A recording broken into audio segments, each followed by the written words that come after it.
Buenas noches, señores y señoras. Buenas noches, Farid Kahat y Francisco Belaunde. Muchas gracias por haber aceptado nuestra invitación. Para la Alianza Francesa de Lima es un gran honor recibirlos esta noche en nuestros habituales rendezvous con la conferencia "Le interesa a los peruanos lo que sucede en el mundo". Quisiera saludar en esta sala la presencia de Patrice Pousse, que es encargado de negocio de la Embajada de Francia. Muchas gracias por su presencia. Nuestro embajador está fuera del país, entonces Patrice lo representa. También a todos los amigos que están acá para este rendezvous. Esta noche tenemos la gran satisfacción de recibir a nuestros dos prestigiosos invitados, los señores Farid Kahat, politólogo, experto en temas internacionales, y Francisco Belaunde, analista internacional de gran trayectoria en el Perú. Algunas palabras para cada uno de los dos invitados. Ustedes lo conocen, no va a ser una cosa muy grande, muy larga. El señor Farid Kahat es un reconocido politólogo, experto en temas internacionales, pero además posee los títulos de doctor en gobierno por la Universidad de Texas, en Austin, Estados Unidos, licenciado en Sociología y profesor principal del Departamento de Ciencias Sociales de la Pontificia Universidad Católica del Perú, miembro integrante de la Comisión Consultiva del Ministerio de Relaciones Exteriores sobre el diferendo limítrofe en Perú y Chile. Hemos tenido la suerte de tener en nuestra sala el doctor Kahat para hablar ¿cómo se dice? Del fallo de la Haya, ¿no? ¿Cómo se dice? El fallo de la Haya. Y fue una conferencia muy interesante. También usted es columnista de los diarios Reforma de México, El Comercio de Lima y comentarista del programa TV Perú Mundo de Canal 7.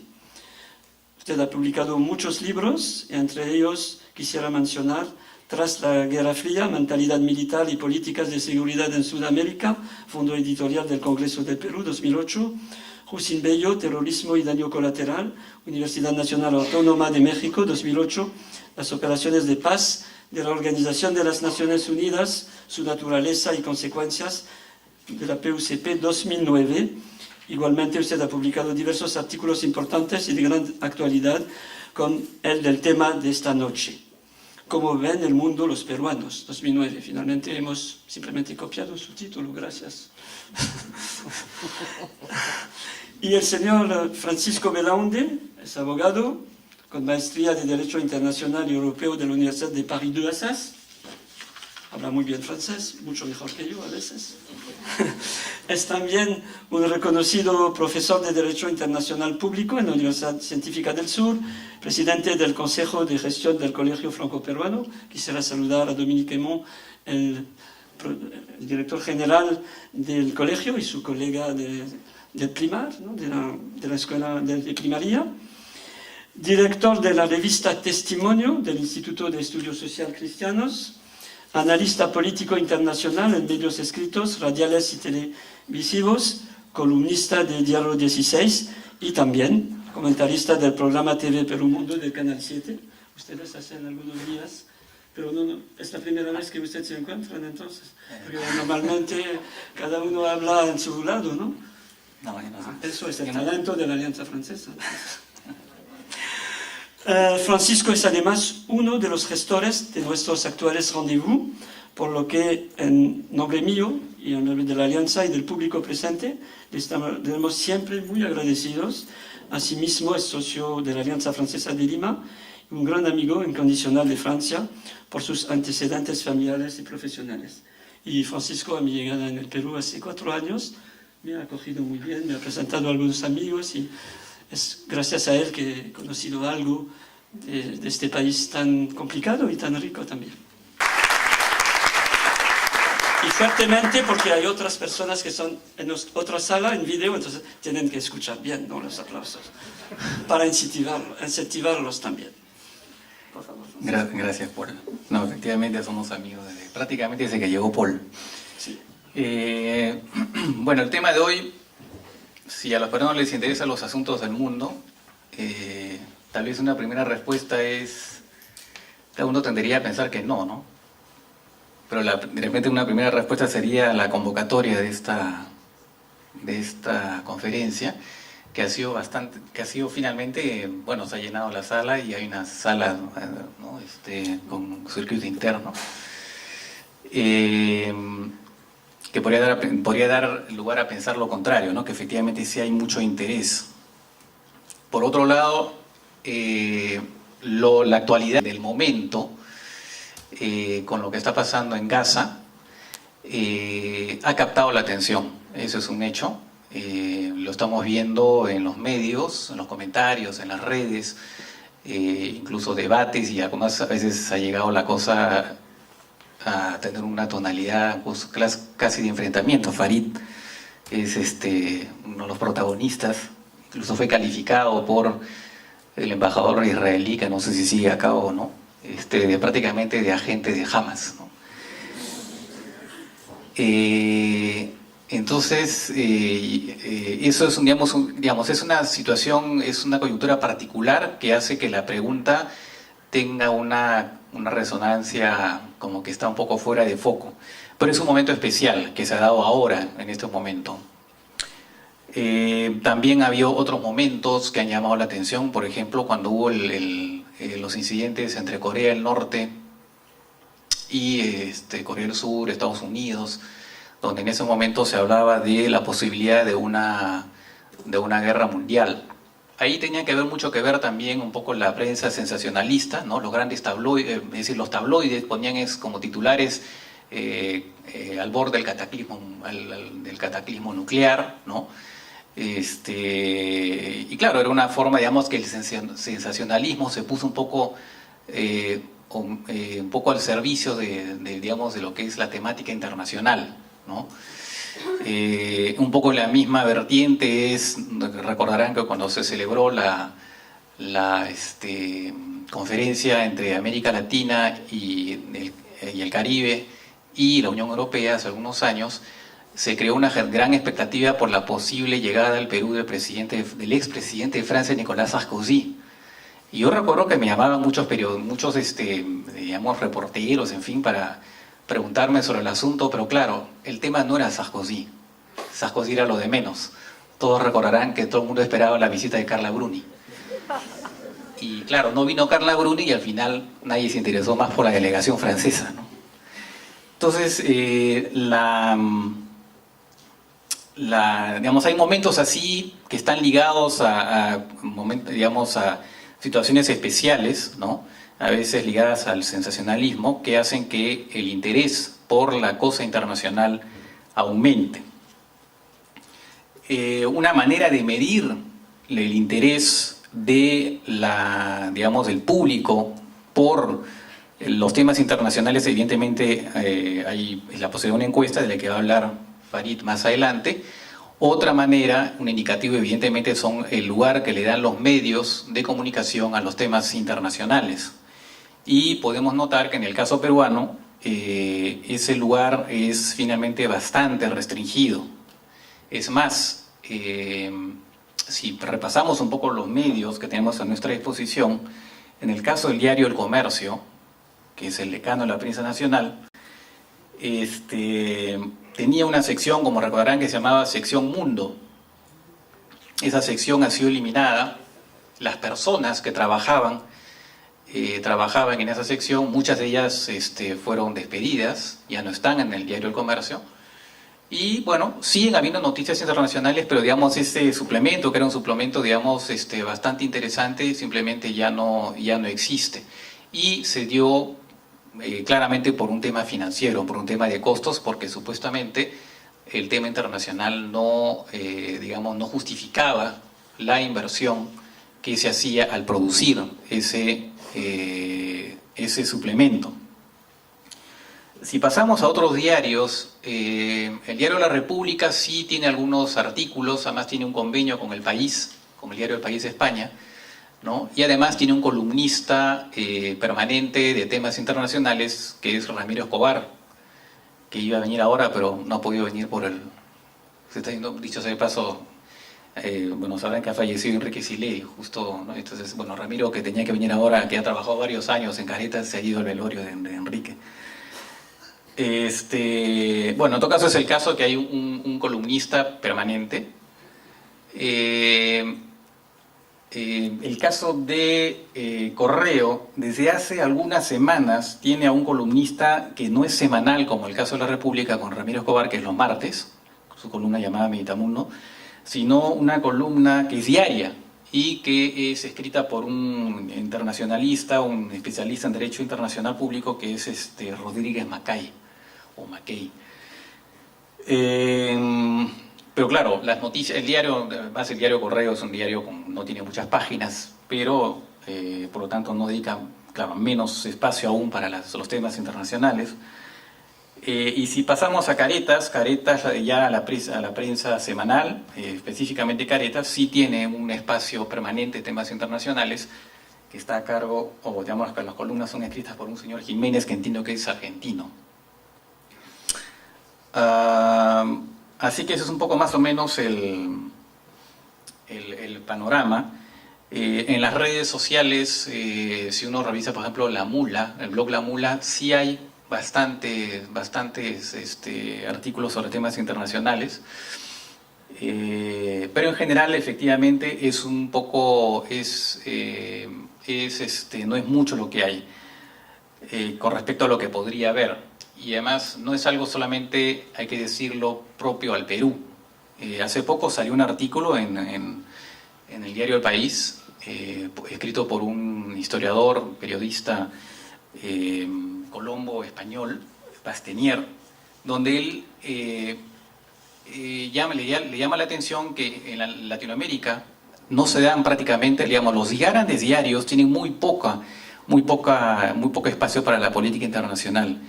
Y hace una observación además muy interesante, que efectivamente, digamos, cuando uno sigue estos diarios, digamos, uno se da cuenta fácilmente.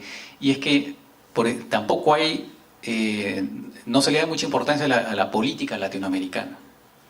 Muchas veces en los diarios encontramos mucho más temas de política del Medio Oriente, bueno, llama la atención evidentemente, pero digamos sobre lo que es el entorno hay poco.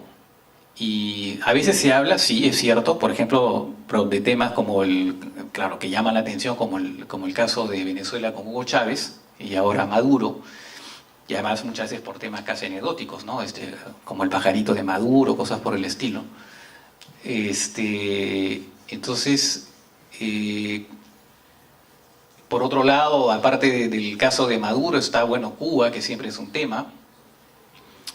Evo Morales a veces, por algunas declaraciones que también hace bastante curiosas, pero en general la política latinoamericana está prácticamente ausente. Y sin embargo, eso es lamentable. ¿Por qué? Porque en estos países se pasan cosas que podrían ser también de debate acá en el Perú. En Colombia no solamente está el tema de la negociación con la FARC, que efectivamente es un tema que llama la atención, también está en proyecto una reforma política para, por ejemplo, eliminar la reelección presidencial y otro tipo de reformas políticas. Y son temas que para países como el Perú, que compartimos finalmente situaciones similares hasta cierto punto similares en cuanto a la institucionalidad, los problemas de la institucionalidad, son temas que son de interés para nosotros, igual con los debates que hay actualmente en Ecuador respecto a la prensa y cosas por el estilo.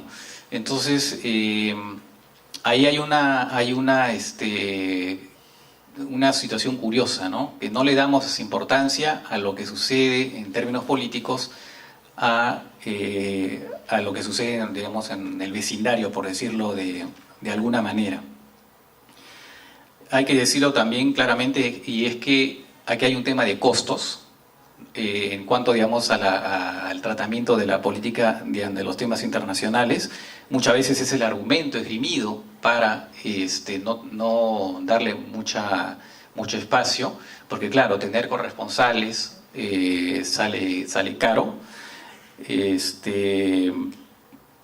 eso es algo que no solamente es propio de lo que sucede en América Latina, sino a nivel en general de la prensa. Como sabemos, la prensa está siendo golpeada por el advenimiento de las redes o el internet, lo que hace que incluso algunos diarios no puedan competir. Algunos han dejado de, incluso de publicar, digamos, sacar la edición impresa para pasarse solamente a la parte por internet. Hay un artículo también muy interesante publicado hace unos días por un ex periodista de Associated Press que estuvo trabajando como independiente, pero para esta agencia, digamos, era independiente pero que hacía trabajos para esta agencia y que estaba ubicado en el Congo. Y él decía cosas muy interesantes, decía, efectivamente, los diarios occidentales están perdiendo, ¿no? Los grandes medios occidentales, incluso los grandes medios que todavía conservan grandes espacios a nivel en sus páginas para el tema internacional, igual de todas maneras están retrocediendo, porque claro, en tema de costos, si no pueden, tienen el problema de la competencia del Internet. Pero él decía que en el fondo también en un tema de estrategia, ¿no? Que hay, a veces el dinero no se utiliza bien. Él decía, por ejemplo, que ahora hay una tendencia para reducir costos de, por ejemplo, ya no tener corresponsales, digamos, en una multiplicidad de países, sino de tener uno para 10 o 15 países.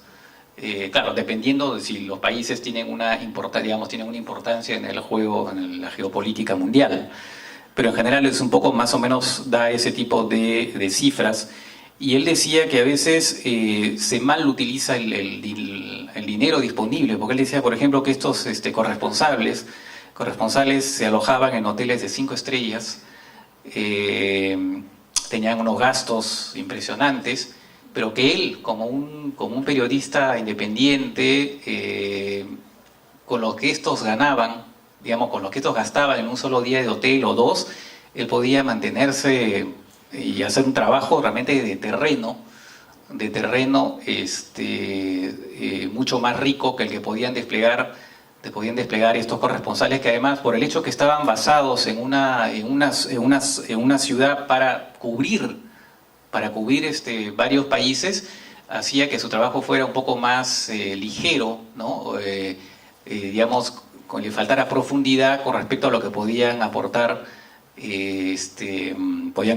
reporteros como que mencionaba, que estaba en el Congo y que prácticamente vivía con la población. Entonces, esto para decir que no es solamente un tema, que es un tema no solamente peruano, ¿no? Que es un tema también, que es un tema mundial. Es curioso, ¿no? Porque las redes, finalmente, el desarrollo del Internet, que normalmente debería acercar al mundo,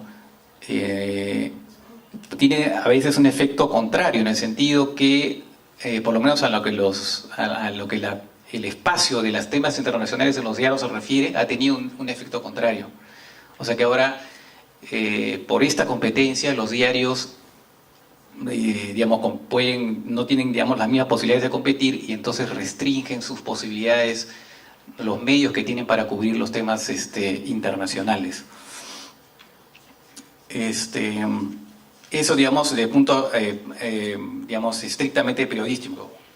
Ahora, si queremos ir un poco más allá y ver otros factores, es que está muy claro también que hay un tema educativo, hay un retroceso en general también en lo que se refiere al lugar que tienen las ciencias sociales, las humanidades, lo que se llama humanidades en la formación universitaria, y por lo tanto el conocimiento de la historia y de la geografía. Es muy difícil para una persona poder interesarse en lo que sucede en el mundo si ni siquiera puede ubicar a los países en el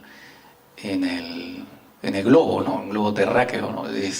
Si por ejemplo, bueno, es en todas partes, es conocido, por ejemplo, en Estados Unidos una vez había una persona que pensaba que Ucrania quedaba en el Perú, por ejemplo, ¿no? Eso se da en todas partes. Entonces, eso también influye, ¿no? Un poco, creo yo, el retroceso de lo que son las ciencias humanas, y todo lo que contribuye a la cultura general.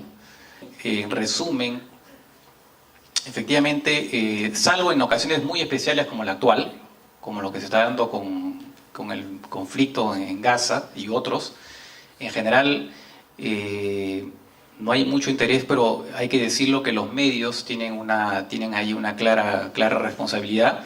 Hay esfuerzos, creo que que nosotros, Fari y yo, participamos en Canal 7 con este programa TV Perú Mundo, que es un noticiero internacional de lunes a viernes.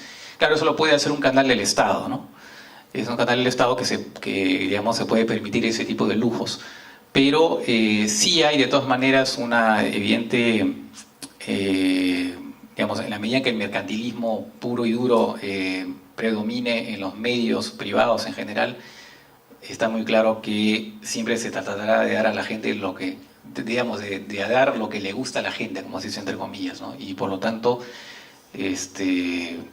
siempre habrá, pues, en general, ¿no? digamos, un interés bastante reducido por los temas internacionales en el Perú. Bueno, básicamente es lo que quería decir. Gracias. Buenas noches, agradezco la invitación. Debo corregir a Francisco, el embajador israelí no insinuó que yo fuera vocero de Hamás, lo afirmó categóricamente. Lo cual me llevaba a preguntarme, digamos, como yo sostengo que el documento fundacional de Hamás es infame y debe ser arrojado al tacho de la basura, que los ataques de Hamás contra civiles israelíes son crímenes de guerra, que los líderes de Hamás, al igual que los líderes israelíes, deberían comparecer ante la Corte Penal Internacional para responder por los cargos que se le imputan, y que para ser partidario de un Estado islámico habría primero que ser musulmán o cuando menos creer en Dios, y que yo no reúno esos requisitos. Creo que todos estarán de acuerdo conmigo en que jamás podría haberse conseguido un vocero bastante mejor, ¿no? Pero bueno, voy a hacer dicho sea de paso, la entrevista en cuestión causó suficiente conmoción porque además dijo que el Perú había premiado el terrorismo con su actitud ante el tema, como para que dos medios intentaran realizar un debate entre el embajador y quien habla. Pongo de testigos a Santiago Pedraglio y Juan José Garrido, y el embajador no aceptó y no hubo ya cómo combinarlo porque un par de días después ya no estaba en el Perú. O sea, tiró la piedra y salió corriendo, ¿no? Bueno, como vemos el mundo de los peruanos, hay un par de encuestas y esta encuesta se va a realizar nuevamente este año, pero se habían hecho el 2008 y 2010 encuestas en diversos países con cuestionarios más o menos similares. Y en el caso peruano, la última encuesta, la del 2010, arrojaba resultados interesantes, ¿no? Uno tendería a presumir, y si ustedes no lo presumen, yo lo presumía, que al tomar un diario entre sus manos, el peruano promedio enfila raudamente hacia la página deportiva, pasando con premura y desdén por la sección internacional. Un prejuicio sumamente elitista, del cual me confieso, era culpable. La encuesta para mí por esa razón fue una gran sorpresa, ¿no?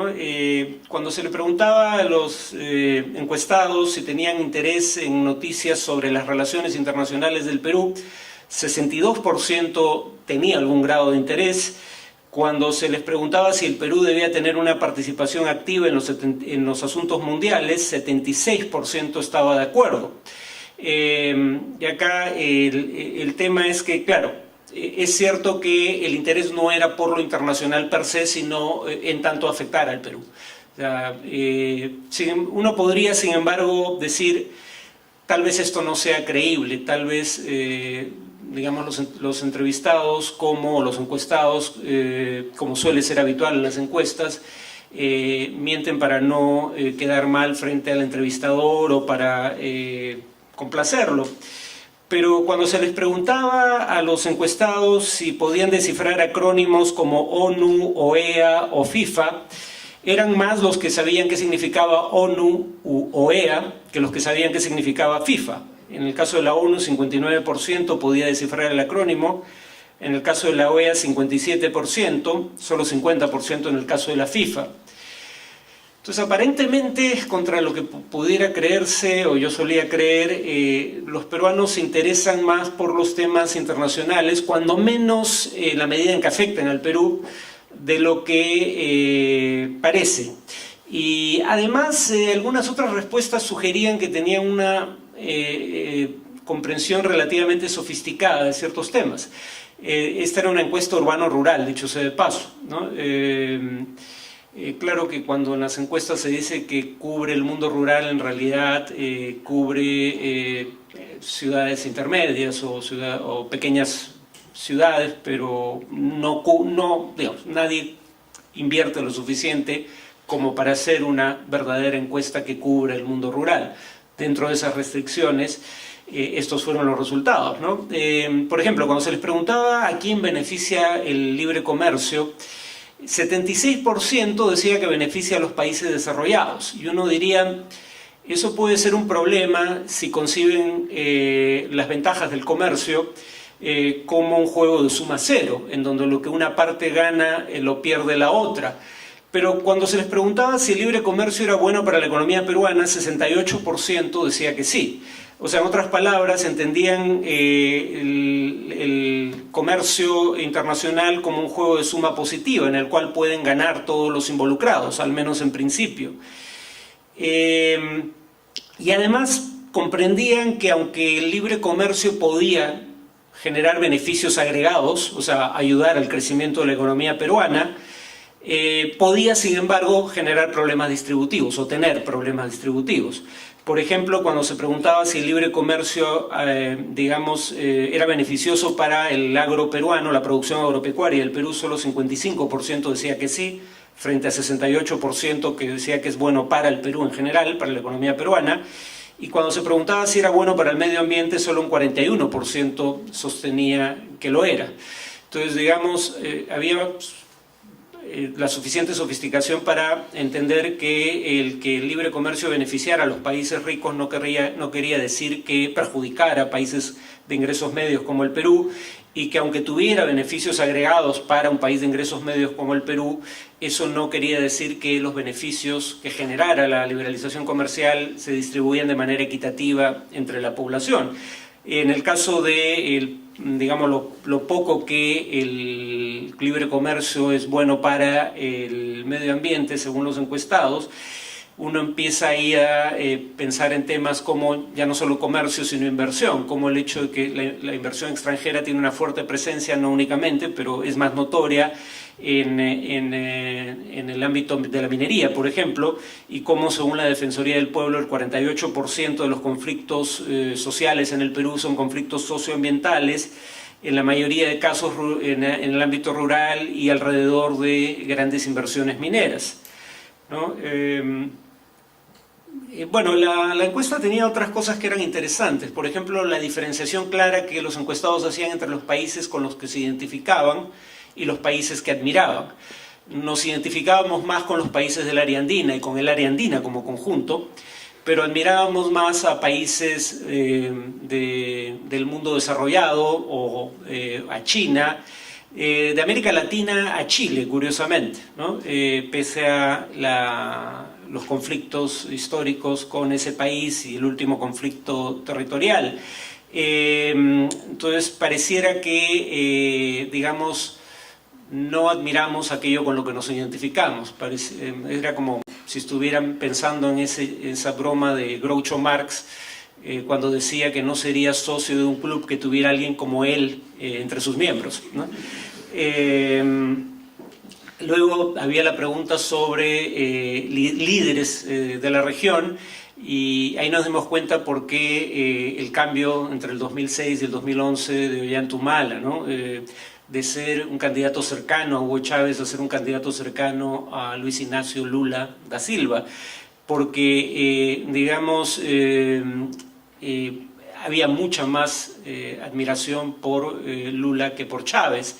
Y cuando en otra encuesta se le preguntaba a los encuestados a quién querrían que el presidente electo en ese momento, Ollanta Humala, se pareciera más si a Lula o a Chávez, quienes decían que preferían que se pareciera a Lula eran 7 veces más que quienes decían que preferían que se pareciera al gobierno, el inminente gobierno de Humala, al gobierno de Chávez. Creo que podría decirse que no se parece mucho a ninguno de los dos, pero si tuviera que elegirse uno, obviamente no sería Chávez. Luego había otra cosa interesante, ya mencioné el tema del libre comercio y cómo no hay una visión negativa, y esto es interesante porque habría que recordar que, por ejemplo, tanto Ollanta como Alan García en la campaña electoral del año 2011 hicieron campaña en contra del Tratado de Libre Comercio con los Estados Unidos, presumiblemente porque suponían que la mayoría de la población tenía una actitud crítica frente al mismo, pero a juzgar por las encuestas ese no era el caso. Un par de cuestiones más y paso a otro tema que me parece interesante tocar, sobre cómo yo veo la función que cumplimos en el programa de Canal 7. Uno de los problemas con las relaciones internacionales en el Perú es que virtualmente no existen como disciplina académica, ¿no? La poca producción académica probablemente que había hasta hace unos años estaba básicamente en la academia diplomática o en el mundo de la diplomacia. Y claro, la diplomacia peruana tiene un buen nivel profesional, pero tiene un problema para producir investigaciones independientes, y es que los miembros del servicio diplomático son voceros del Estado peruano, de la política exterior del Estado peruano, y no tienen plena libertad de opinión o de análisis, por lo menos en lo que hacen público. Probablemente tengan mayor libertad en lo que dicen dentro de su institución. Y siendo ese el caso, existiendo esa restricción, el problema es que no hay gran producción académica o investigación académica sobre relaciones internacionales en el ámbito universitario. De hecho, ni siquiera hay carrera de relaciones internacionales, salvo muy contadas excepciones y muy recientes. Yo enseñé a inicios de la década pasada en México, y me sorprendió ver que en México había alrededor de 20 licenciaturas en relaciones internacionales, no en ciencia política con especialización en relaciones internacionales, sino específicamente en relaciones internacionales, y había un número similar de maestrías en el área. En el Perú no existe virtualmente ninguna de las dos cosas. La Universidad Técnica creo que es la única que tiene una licenciatura propiamente en Relaciones Internacionales. Las licenciaturas que tienen componentes de Relaciones Internacionales y tienen un éxito comercial, o sea, tienen público, son las que tienen énfasis en negocios internacionales o, más generalmente hablando, en economía política internacional. Bueno, quería tocar un par de temas adicionales. Volviendo al tema de las declaraciones del embajador israelí, hay un hecho evidente, ¿no? Yo soy de origen palestino y sé que eso genera suspicacias sobre mis presuntas motivaciones. Siempre me ha sorprendido cómo gente a la que jamás he visto en mi vida cree conocer qué es lo que me motiva. Pero la suspicacia es comprensible teniendo en consideración, además suponiendo que yo lo sepa, ¿no? Con plena conciencia, ¿no? Esto como si Freud no hubiese existido y no existiera el inconsciente. Pero bueno, entiendo la suspicacia y yo por eso siempre hago la distinción entre ser objetivo y ser neutral, ¿no?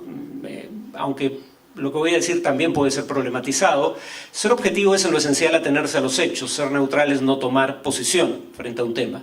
Y no creo que ambas cosas tengan que estar unidas. Digamos, es un hecho objetivo, por ejemplo, que alrededor de 6 millones, entre 5 millones y medio y 6 millones y medio de judíos fueron exterminados durante el Holocausto, y presumir que una vez establecido el hecho hay que permanecer neutral frente al mismo. Bueno, en contextos como ese la neutralidad es cobardía o complicidad habitualmente, ¿no? A lo que voy es a que alguien sea objetivo no quiere decir que deba ser neutral. Y yo sí admito no ser neutral, pero no soy neutral en virtualmente ningún tema. Yo no tengo amigos en ninguna embajada que me registren, ¿no? No he recibido jamás financiamiento, he recibido insultos, no es el único el que me realizó el embajador israelí, pero es el único que fue publicado en un diario de circulación nacional. Tampoco tengo buenos amigos en las embajadas árabes, dicho sea de paso. Así que puedo preciarme de haber alienado virtualmente a todos los gobiernos con representación en el país. He tomado posición en una serie de temas, no solo en el tema del Medio Oriente. Y por eso creo que lo importante para alguien que en este caso además tiene un ancestro, digamos, que lo vincula a uno de los contendientes, es importante primero citar fuentes independientes y segundo, atenerse al derecho internacional. Uno podría discutir cuáles son los hechos relevantes, incluso asumiendo que ser objetivo implica atenerse a los hechos, no siempre es un hecho objetivo que debería incluir como un hecho relevante en una narrativa, debería incluirse como hecho relevante en una narrativa histórica.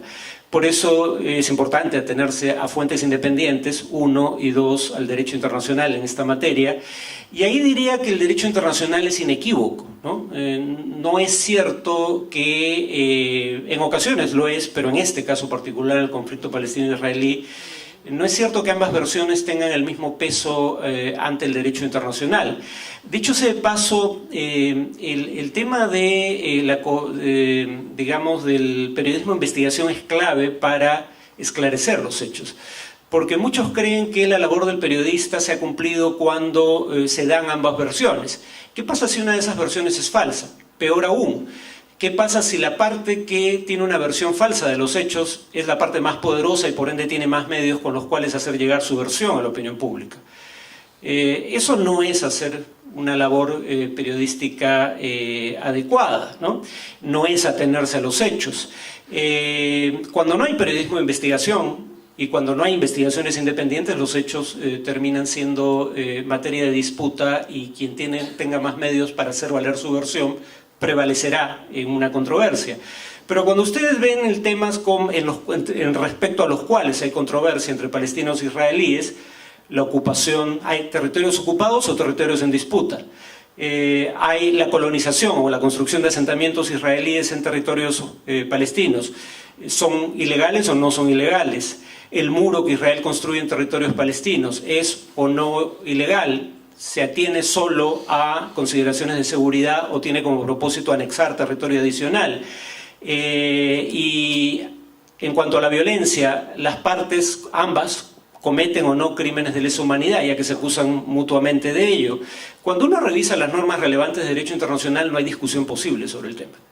Las resoluciones del Consejo de Seguridad de Naciones Unidas hablan de territorios ocupados y de Israel como potencia ocupante. La Corte Internacional de Justicia habla de los territorios como territorios ocupados y de Israel como potencia ocupante, la misma que vio el diferendo limítrofe entre Perú y Chile. Las resoluciones del Consejo de Seguridad dicen que los asentamientos, la ocupación en general, los asentamientos en particular, son, en el caso específico, los asentamientos ilegales y que ambos son un obstáculo para una solución del problema. La Corte Internacional de Justicia, en una opinión consultiva con una votación de 14-1, estableció que el muro que construye Israel es ilegal. Todas las investigaciones independientes respecto a las violaciones a derechos humanos establecen que tanto Hamás como Israel, 2008 y 2009 por un lado, 2012 y ahora, han cometido crímenes de guerra, pero que Israel los ha cometido en mucho mayor proporción, y ninguna de ellas, dicho sea de paso, establece o acusa a Hamás de haber utilizado escudos humanos, cosa de la que sí acusan a Israel. Entonces, digamos, los hechos son bastante claros para quien quiera remitirse a las fuentes relevantes, ¿no? El tema es controversial por razones estrictamente políticas, no porque el derecho sea ambiguo en la materia. Cuando se trata de... sobre nuestro programa, en el que también participa Oscar Vidarte, una encuesta de apoyo a consultores nos colocó en nuestra franja horaria como el tercer mejor programa de acuerdo a los encuestados, con 2%, 16 puntos por debajo de Esto es Guerra,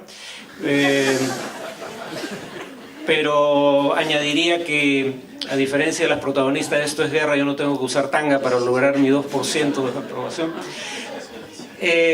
Bueno, y terminaría diciendo que me da la impresión, y esto es una mera impresión, no tengo un mayor fundamento, pero tengo algunos indicios para esto, que cuando se trata de temas internacionales hay un corte generacional muy importante, ¿no? En Estados Unidos, pero en el mundo en general, que tiene que ver con los nuevos medios de comunicación, ¿no? Por ejemplo, en Estados Unidos es interesante cómo cuando se pregunta a los jóvenes cuál es su principal fuente de información sobre política norteamericana, el primer lugar lo ocupa un programa cómico, ¿no? The Daily Show de Jon Stewart, excelente, dicho sea de paso si pueden verlo. Pero es un programa cómico y sin embargo es considerado una fuente de información política por gente que le da más credibilidad a un bufón que a los medios de comunicación convencionales. Estoy hablando de Estados Unidos para que no hagan la asociación con nuestro programa, ¿no? Acá no hay un Jon Stewart. Pero además hay otros indicios. En el caso de Estados Unidos, ahora cuando se hacen encuestas de opinión electoral, se busca ampliar. Antes se hacían básicamente por teléfono fijo, y se dieron cuenta los encuestadores que estaban subestimando el voto juvenil, ¿no? No solo la proporción de jóvenes que van a votar, sino por quién votan los jóvenes, porque muchos jóvenes no tenían teléfono fijo en casa, usaban solo celular. Entonces, si el único criterio para establecer el universo del cual se obtenía la muestra era el teléfono fijo, los jóvenes estaban súper representados. Y cuando uno ve encuestas de opinión en casi cualquier tema, los jóvenes en Estados Unidos tienen una posición muy diferente a la de sus mayores. Son el único estrato de la población que culpa más a Israel que a Hamás por la última crisis. Todos los demás estratos culpan en distintas proporciones, pero en mayor proporción a Hamás que a Israel. Solo los jóvenes hacen lo contrario. Cuando se pregunta por matrimonio entre personas del mismo sexo, el promedio nacional en Estados Unidos es de 52, 53%. Entre los jóvenes es de más de 80% la opinión favorable, ¿no? Y es difícil, y esto es lo que para mí es una hipótesis a comprobar, no creer que las redes sociales, los medios electrónicos en general y las redes sociales en particular, no son parte importante de este fenómeno. Y creo que eso también se ha reflejado en el debate sobre temas como el de Gaza en el caso de Perú, donde digamos las tendencias en las redes eran bastante diferentes de las tendencias en los grandes medios de comunicación. Dado que aunque no me han dicho que ya se me acabó el tiempo, puedo ver la hora, termino bien.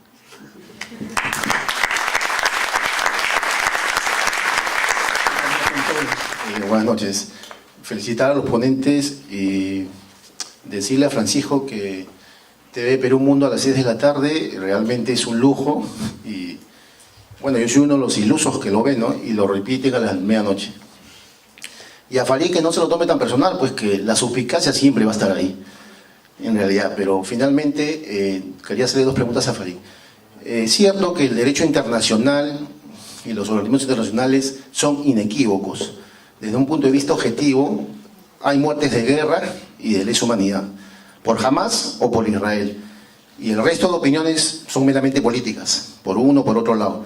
Pero yo le preguntaría a Farid, ¿qué tanta relevancia tiene esta corriente sionista que está enraizada en los israelíes? Y otra pregunta, quizás alejándome un poco del tema, quisiera preguntarle a Farid sobre esta alicaída hegemonía unilateral que está ejerciendo Estados Unidos. ¿Qué tanta importancia tendría en sus ataques a Siria? Por favor. Gracias. Muchas gracias por sus presentaciones. Lo que he podido recoger de ambas presentaciones es que de un lado el interés del público peruano en temas internacionales depende de temas políticos por un lado, por otro lado depende de temas de inversión y hasta qué punto afectan o no la economía del Perú. Y si afectan o no la economía del Perú, se verá más interés en el tema. Otra parte de las ponencias, y que no se ha discutido, y sobre eso versa mi pregunta, es que si no hay interés, y eso depende generalmente de la prensa, que no lo encuentra muy rentable, pero también depende de la sociedad, que no le interesa saber lo que está ocurriendo en el mundo. ¿Cómo podemos hacer para atacar ese problema? De acuerdo a lo que dijo el señor Cajat, y de lo que puedo entender, es que los jóvenes ahora se interesan por el internet de manera diferente sobre los temas internacionales. Entonces, la prensa tendría, por un lado la prensa, por otro lado el internet, tendría que generar más interés en temas internacionales de acuerdo a la audiencia. Los jóvenes verán el tema con más dinamismo estilo The Daily Show, como mencionó el señor Cajat, pero también de otra manera mucho más dinámica, mientras que una audiencia mucho más mayor se interesará por temas discutidos de una manera más seria. De acuerdo a eso, me gustaría saber cuáles son sus propuestas para cambiar ese interés, para hacer que el Perú se interese no solo por aquello que va a aumentar la inversión, sino por temas políticos serios y sobre todo por esta falta de interés de lo que ocurre en la región y no solamente en Estados Unidos. Felicitaciones por las exposiciones. Yo creo que el sensacionalismo del que hablaba Francisco, junto con la falta de estudios internacionales que refería Farid, hacen un círculo vicioso, ¿no?, que no deja de ser paradójico en un país como el Perú, ¿no?, que al fin y al cabo está más internacionalizado que nunca, que tiene millones de compatriotas en el extranjero que probablemente intercambian con familiares y amigos una serie de mensajes que obviamente se refieren a cuestiones que les interesan a ellos y que obviamente nos vinculan con el resto del mundo, que tiene raíces asiáticas, africanas y europeas que deberían suscitar un tipo de interés por lo que atañe también a eso, ¿no? Yo creo que es una cuestión bastante paradójica por una parte, y luego yo creo que el otro problema gravísimo es que, con algunas excepciones, la ignorancia de la clase política en el Perú sobre lo que es el mundo es realmente pavorosa, ¿no? Entonces debemos tener los ombligos más lindos del mundo porque los miramos todo el día y no nos damos cuenta de que estamos insertos en una situación en la cual todo lo que ocurre impacta en el país, ¿no? ¿Cómo se podría hacer? Gracias. Bueno, definitivamente yo creo que a los peruanos nos interesa lo que sucede en el mundo, porque hasta ahora ya se ha tocado en dos veces en la Católica el tema de Gaza-Palestina, una en la UPC y el jueves se va a tratar a las 10 de la mañana en San Marcos. Entonces, lo que sí me sorprende es cómo los medios tratan la noticia internacional, ¿no? Y mi pregunta para Francisco sería si él cree que ya directamente a su programa el TV Mundo debe tratar más lo que son temas sudamericanos, ¿no? Y para Farid es ¿por qué la vida en Venezuela vale más que en Palestina o en Siria, ¿no?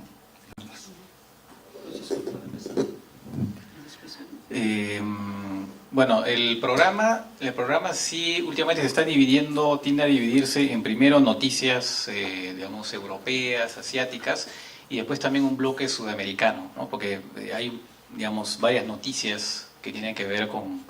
O sea que sí hay también digamos, un espacio que se le da bastante importante, obviamente de acuerdo en función a la actualidad, pero sí se procura distinguir, digamos, un espacio para los temas sudamericanos y latinoamericanos en el programa. También quería añadir algo sobre este tema de Gaza y de lo que dijo Farid, y también con respecto a la pregunta, ¿no? Claro, hay el tema del derecho internacional, pero también hay a veces se ve cómo se desvían a veces la discusión, ¿no? Sobre todo por la parte israelí, porque como decía Farid, acá no está en discusión el derecho de Israel de defenderse, no está en discusión que Hamas digamos, comete actos crímenes de guerra por el hecho de lanzar cohetes a lugares, digamos, de población civil. El tema está efectivamente en la cantidad digamos, cuando uno ve las cifras de lo que sucede. Porque tampoco se puede hacer comparación tampoco entre la diferencia de muertos, porque es verdad también que si no hubiera sido por ese famoso Iron Dome, o sea, ese escudo antimisiles, probablemente habrían habido más muertos civiles en Israel. Por lo tanto, esa comparación no me parece la más pertinente. Lo que sí es grave, efectivamente, es que cuando uno ve el número de lo que sucede específicamente en Gaza, el número de civiles, que es entre 20 y 30%, son unas cifras que se dan, es enorme. O sea, lo que se llamarían víctimas colaterales son mucho mayores que los combatientes. Entonces, claro, cuando uno se encuentra con una situación así y la plantea digamos, a personas que defienden la posición israelí, Entonces el argumento es, no, pero Israel tiene derecho a defenderse.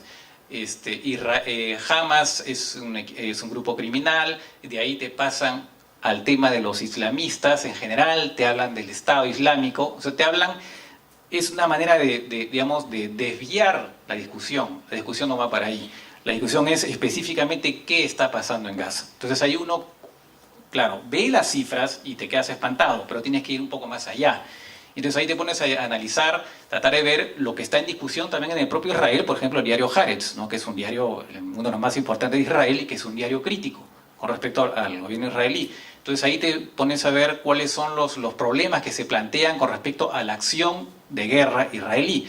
Y uno de los temas, por ejemplo, muy importante, es lo que se ha llamado, lo que sucedió, lo que se llamó el Viernes Negro, que es cuando se pensó que un soldado israelí o oficial israelí había sido secuestrado, y entonces ahí se aplicó lo que se llama el procedimiento Aníbal, que a veces da, casi provoca llamarlo caníbal. ¿Por qué? ¿En qué consiste? ¿En qué consiste? Es simplemente que el ejército israelí tiene la orden, ¿no? Porque lo que se quiere es evitar que se haya capturado, para que no suceda lo que pasó, por ejemplo, con este soldado Khalid hace varios años, en que tuvieron que durante varios años mantuvo en vilo la sociedad israelí, ¿no? Y al final tuvieron que canjearlo por más de 1000 prisioneros palestinos. Entonces, ¿cuál es el sistema, este procedimiento Aníbal o Hannibal? Es que tienen que bombardear la zona donde supuestamente están los secuestradores con su presa para evitar que puedan escapar. Y si el soldado muere, mala suerte. Pero más vale un soldado muerto que un soldado rehén. Pero el tema va, digamos, lo más grave es que eso lo hicieron, bombardearon esas zonas y mataron a más o menos 150 civiles, de personas que estaban en sus casas. Es decir, para evitar un problema finalmente de política interna, ¿no? Del secuestro de un soldado, no tuvieron ningún problema en bombardear, y ahí sí, sin ningún tipo de aviso, como dicen que han estado haciendo, y mataron a 150 personas de un solo saque, o sea, en muy poco tiempo. Eso sucedió en Rafah, casi con la frontera egipcia. Otro tema que también se está discutiendo es del tema de la doctrina militar israelí. ¿Hasta qué punto Israel considera ahora como blancos legítimos una serie de elementos que normalmente no son considerados como blancos militares? Por ejemplo, las casas donde viven los militantes y dirigentes de Hamas. Por el solo hecho de que viven ahí, aunque no estén ahí, no importa. Pero por ese solo hecho, esas casas son blancos legítimos. Y claro, mientras si tú multiplicas los blancos militares, supuestamente militares, mayor posibilidad hay de que causes bajas civiles. Dicho sea de paso, esa política de derrumbar casas también existe en Cisjordania, solo que ahí no es con bombas, ahí es con bulldozer, ¿no? Cuando hay un dirigente palestino, por ejemplo, los que fueron sospechosos de haber secuestrado a estos chicos, estos 3 adolescentes, y aun cuando todavía está en investigación, ya sus casas han sido derrumbadas por bulldozers, ¿no? Entonces es una política consistente de Israel. Y el otro tema también, tercer tema, es el tipo de armas que se utilizan para los bombardeos. Muchos de los bombardeos han sido con artillería, que es mucho menos precisa, por ejemplo, que los misiles de aviones. Y claro, cuando tú bombardeas con artillería, simplemente pues tienes el riesgo enorme de causar bajas civiles, o sea, aumenta, ¿no? Entonces, esa es una de las cosas que es muy importante ser preciso en la discusión. Ya para terminar, el tema de este asunto de qué cosa se puede hacer. Bueno, eventualmente que haya más oferta, por ejemplo, para los temas internacionales. Yo no sé si Farid ha notado que haya de repente mayor cantidad de alumnos que hace unos años, pero efectivamente hay realmente un problema también de oferta, ¿no? Que no se le da la importancia. Y en todo caso los medios están muy claros, los medios están yendo un poco a contracorriente de lo que muestran, por ejemplo, las encuestas que ha mencionado Farid, ¿no? Porque los medios, por cuestiones financieras, tienden a restringir la información internacional. Sobre el sionismo, sionismo es el nacionalismo judío, ¿no? Y claro, soy de los que creo que el laborismo, porque habría que recordar que el sionismo que crea el Estado de Israel es creado por gente de filiación de izquierda. Y yo soy de los que creo que ahí había una contradicción intrínseca, digamos. El laborismo pretendía ser socialista y por ende abrazar valores universales, pero por otro lado era sionista y por ende abrazaba un nacionalismo étnico, y eso era incompatible. Los nacionalismos étnicos además suelen ser más bien conservadores, y ahora vemos el resultado, ¿no? El laborismo ha desaparecido de la faz del espectro político israelí, y el nacionalismo étnico conservador prevalece claramente en el espectro político de ese país. Si el sionismo se asocia simplemente a reconocer el derecho de Israel a existir, eso ya es una verdad de perogrullo, ¿no? Nadie discute ese derecho. La discusión sobre los presuntos pecados del sionismo es más bien histórica. O sea, cómo podía construirse un Estado de mayoría judía en un territorio donde no existía esa mayoría sin mediar una limpieza étnica. Entonces hay quienes creen, historiadores, esto es un debate entre historiadores israelíes, dicho sea de paso, no hay palestinos involucrados. Hay árabes israelíes y judíos israelíes, pero es un debate entre ciudadanos de Israel. La limpieza étnica era parte intrínseca del proyecto desde un inicio, o fue un subproducto de la guerra, que no fue necesariamente buscado deliberadamente. El tema, sin embargo, es que es la cuadratura del círculo. ¿Cómo podía haber surgido un Estado de mayoría judía en un territorio donde las poblaciones judía y árabe, me estoy refiriendo a lo que según Naciones Unidas debió ser Israel, no a lo que debió ser un Estado palestino? La población judía y la población árabe eran más o menos igual, ¿no? Bueno, la distinción es... Alguien diría que había judíos árabes, pero bueno, olvidémonos por ahora de esa distinción. Y los árabes tenían tasas de natalidad más altas. En poco tiempo ese no hubiera sido un Estado con mayoría judía. Esa es una discusión histórica sobre si el sionismo es la explicación de ese hecho. Sobre Estados Unidos y una posible intervención en Siria, esto sonará extraño, pero esta es una Estados Unidos es en buena medida culpable de lo que pasa en Irak, dicho sea de paso. Estados Unidos invadió el país con pretextos falsos, disolvió las Fuerzas Armadas y, para todo efecto práctico, disolvió la burocracia estatal. Destruyó el Estado, y ¿qué esperaba que ocurriera un vacío de poder? Bueno, ahora tenemos la respuesta.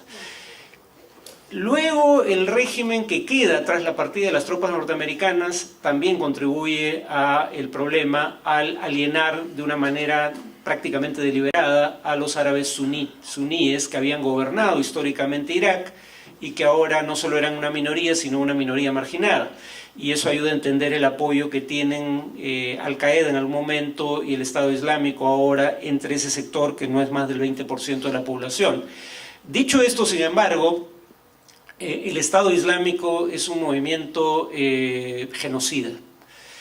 Y no estoy seguro de que los bombardeos norteamericanos vayan a resolver el problema, pero la mayor amenaza para la estabilidad regional y para las minorías religiosas, incluyendo los cristianos, en Irak y Siria es el Estado Islámico, no es una potencia occidental. Entonces, yo sí creo que ayudar a detener esa amenaza es importante. En el caso de Siria, no habría intervención, no habría intervención desembosada. Ya sabemos que ha habido operativos norteamericanos en Siria, al menos uno, para intentar liberar a este periodista Foley, que finalmente fue asesinado de manera brutal, pero no va a haber bombardeos norteamericanos probablemente sin la anuencia del gobierno sirio. Lo que está en discusión es qué grado de cooperación habría, pero habiendo anuencia del gobierno sirio no hay violación alguna al derecho internacional. Uno podría discutir la legitimidad del gobierno sirio, pero para bien o para mal es el gobierno internacionalmente reconocido de ese país. No hay que autoflagelarse por el poco conocimiento de temas internacionales. De hecho, quienes hacen teoría de juegos y elección racional suelen decir que en general no es racional interesarse mucho por algo sobre lo cual cuesta tiempo y dinero adquirir información y es una información que no le ayuda a uno a cambiar un ápice de aquello que investiga.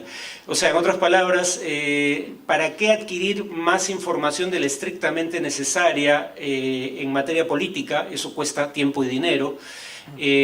Cuando no tienes mayor posibilidad como lector, con tu solitario voto, de hacer diferencia en el ámbito de la política. Hay quienes explican así la relativa ignorancia de un sector, por ejemplo, de la opinión pública en Estados Unidos sobre temas de política interna y externa. O sea, es una respuesta racional, ser ignorante, ¿no?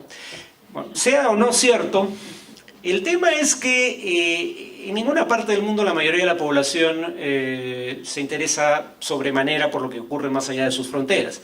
Yo pensaba que Europa Occidental, por lo menos las grandes potencias de Europa Occidental, eran una excepción, pero hace unos 15 años, en una encuesta en Gran Bretaña, había una gran proporción que no sabía si los palestinos ocupaban a los israelíes o los israelíes ocupaban a los palestinos. Entonces, digamos, aparentemente el fenómeno es universal. Entonces, no esperemos, independientemente de lo que se haga, que la mayoría de la población se interese por temas internacionales. Y está bien que no se, es su prerrogativa, tienen otras preocupaciones más importantes. O sea, no lo digo, ahí sí no lo digo con una actitud elitista en lo absoluto. Sí es importante que las universidades toquen más estos temas. La Católica, eso es una primicia, aunque todavía no hay una decisión tomada, pero la Universidad Católica está pensando en la posibilidad de abrir una licenciatura en Relaciones Internacionales. Esa sería la respuesta a tu pregunta.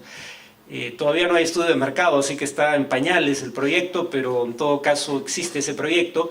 Y eso sería importante porque yo cuando era joven pensaba que en los medios de comunicación había confabulaciones en contra de ciertas causas, y después llegué a la conclusión de que en realidad los periodistas internacionales rara vez eran gente formada en el área, ¿no? Van rotando, gente que ha pasado por diversas secciones de un mismo diario, recala eventualmente en internacionales, a veces es una suerte de castigo. No es gente que se haya especializado en los temas, entonces no hay malicia en la mayoría de casos, en mi opinión. Hay poco conocimiento, ¿no? Si hubiera más egresados con una formación en la disciplina, habría más gente que pudiera asumir ese tipo de funciones en medios de comunicación. En cuanto a... Yo no desestimaría el tema del programa de Jon Stewart, porque habría que ver la cobertura de los medios presuntamente serios en Estados Unidos durante la crisis de Gaza para darse cuenta que Jon Stewart era el menos bufonesco de todos, ¿no? Por lo menos esa es mi opinión personal. O sea, si ustedes ven Fox News, Jon Stewart es mucho más serio que Fox News. El humor de Fox News es involuntario, ¿no? Lo que sí es cierto es que Internet puede ayudar a organizar grupos de interés, como puede ayudar a diseminar teorías conspirativas totalmente descabelladas. Por eso me da la impresión de que lo que es interesante en Internet son redes efectivas, o sea, por ejemplo, gente que pertenece a organizaciones y que hace actividades prácticas y que a su vez coordina e intercambia información a través de redes sociales. En esos casos las redes sociales tienen un rol importante, ¿no?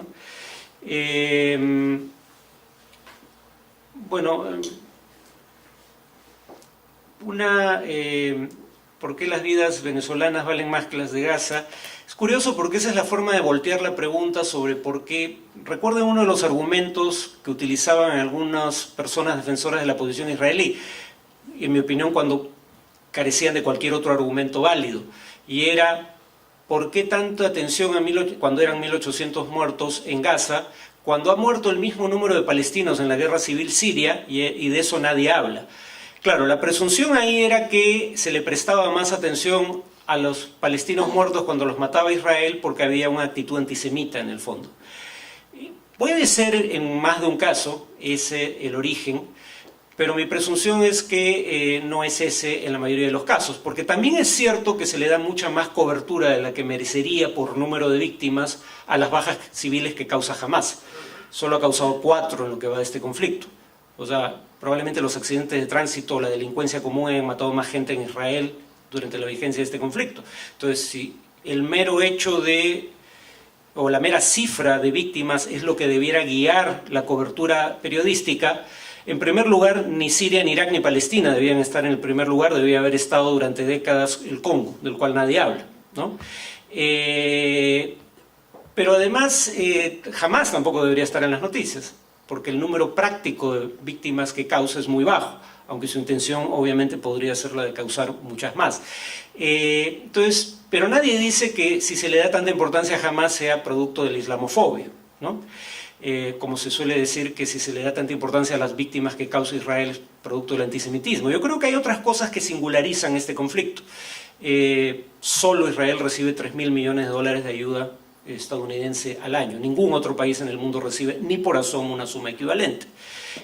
Solo Israel ha sido protegido por docenas de veces por Estados Unidos de votos condenatorios en el Consejo de Seguridad de Naciones Unidas a través de la aplicación del veto. En fin, hay otros factores que singularizan este conflicto que no pasan por el antisemitismo como explicación.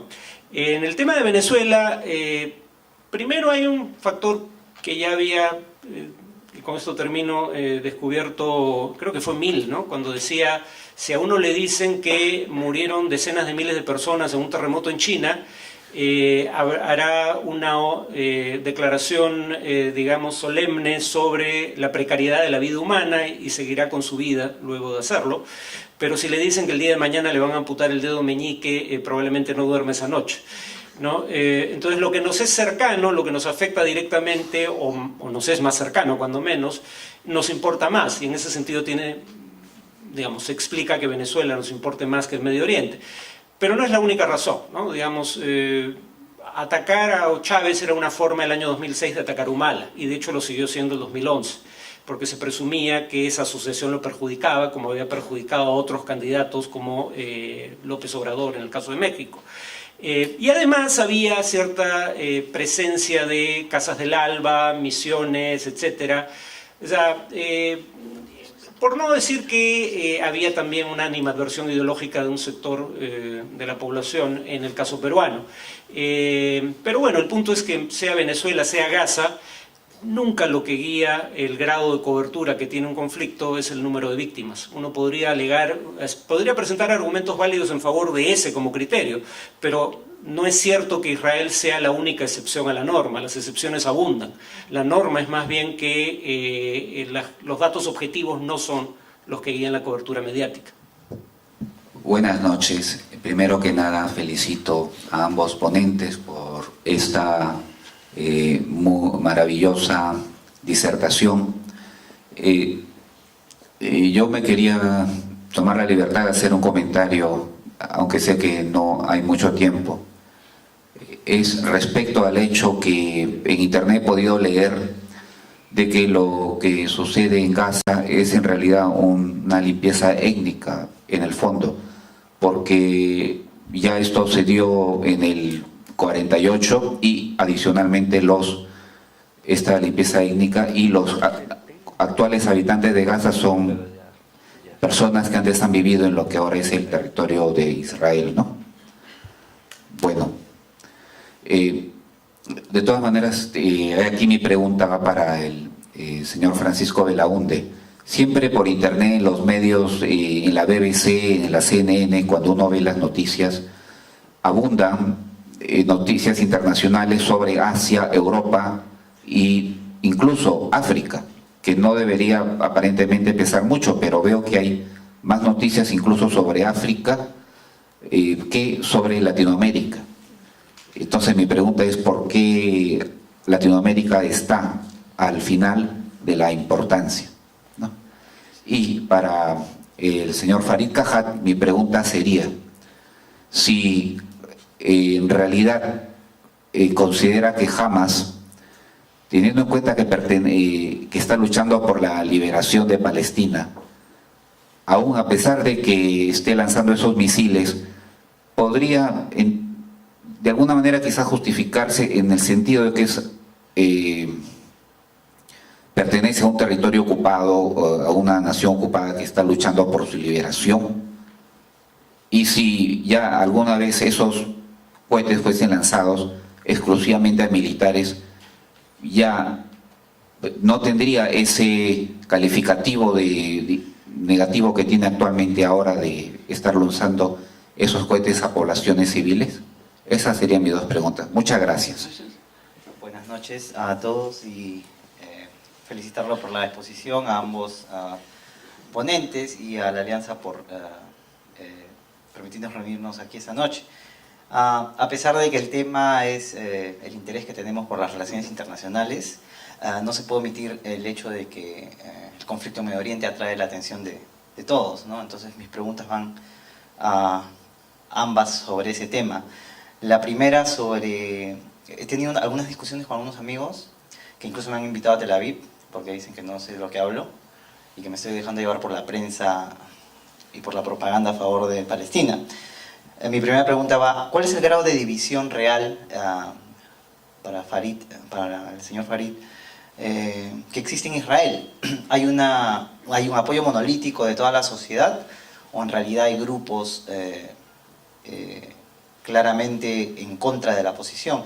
Y brevemente la experiencia que tengo es que cada vez que he tratado de buscar fuentes fidedignas, en internet sobre todo, y encuentro este documental sobre los 6 generales que habían estado condenando la actividad del ejército israelí, cuando encuentro a los jóvenes desertores que no quieren hacer el servicio militar, trato de ser cuidadoso cuando los menciono, porque no quiero que se diga que estoy usando fuentes que en realidad están en contra de Israel. Pero siempre recibo las mismas respuestas, que son gente amargada, que no están a favor de Israel. Entonces, vuelvo al inicio de la pregunta y digo, ¿qué grado de división hay en Israel, en realidad, en la sociedad israelí sola, sin considerar el resto? Y la segunda, rápidamente, sobre Estados Unidos. ¿Qué tanto se debilita Israel, no desde el punto de vista material, porque yo creo que sin el apoyo de Estados Unidos tiene las armas para seguir haciendo lo que está haciendo, pero políticamente, ¿qué tan grande sería un golpe si Estados Unidos, algo improbable, quitara su apoyo, teniendo en cuenta que es el único país que habla en el Congreso de los Estados Unidos y tiene los 3.000 millones? Buenas noches. Evidentemente habría poco que añadir. Congratulaciones a todos ustedes. Es más que una observación. Al margen de las sociedades pigmentocráticas, que producen a veces ludópatas, antropofóbicos, sociópatas, junto a megalómanos, mitómanos y genocidas. Viene también eso para Francisco, una respuesta para ello, por favor. Para Farid, ¿qué ocurriría en este tipo de neocolonialismo, neobarbarie, frente a un neooscurantismo o neocivilización? Más simple. ¿Necesitamos una neocultura? ¿Cuál sería? La impresión que tengo es que lo que está pasando en Gaza y el silencio o la complicidad de la comunidad internacional está generando, o podría estar generando, un contexto favorable para el desarrollo de los movimientos fundamentalistas, yihadistas, etc., lo cual iría en contra de un interés principal de Estados Unidos y de las potencias occidentales, que ven en eso la gran amenaza del siglo XXI. ¿Cómo se explica, digamos, que nadie esté viendo eso para, si no por razones éticas, sí por razones prácticas, frenar lo que está pasando en Gaza? Buenas noches, muchas gracias a los dos ponentes para esta exposición. Tengo dos preguntas estrictamente relacionadas con el asunto de la opinión peruana sobre los hechos internacionales. La descripción de los hechos en Gaza, los análisis sobre orígenes y desafíos del conflicto me parecieron en los medios de comunicación muy basadas en el tema de los derechos internacionales o hechos históricos comprobados, más que sobre estrategia política de uno u otro bando. Resultó análisis muy cultas y sabias. No ha sido el caso en todas las democracias. ¿De dónde viene esta calidad cuando dicen que no hay carrera de relaciones internacionales en las universidades peruanas? Esa es mi primera pregunta. ¿De dónde viene esta calidad de análisis cuando dicen que no hay carreras de relaciones internacionales en las universidades peruanas? Y el otro tema para Francisco, nos dijiste que en los grandes medios de comunicación ha bajado el espacio relacionado con asuntos internacionales. ¿Podría ser el caso que los lectores peruanos pueden aprovechar de todas las publicaciones en castellano que se encuentran en la red, aprovechando así de un gran número de reporteros y opiniones? Gracias, Paul. Yo tengo una pregunta bastante concreta que está un poco relacionada con la anterior. ¿Cómo se mide la falta de interés del público peruano por la información internacional si probablemente cuando uno sabe que está ocurriendo algo en el mundo y tiene cable, lo primero que hace es sintonizar un canal internacional, no televisión peruana? Es decir, ¿quién mide que no estamos interesados cuando lo que estamos haciendo es buscando esa información en la CNN, en la BBC, en NHK o en cualquier otro canal? Y segundo, buena parte de los medios le tienen pánico a su área internacional porque es carísimo tener un área internacional de calidad.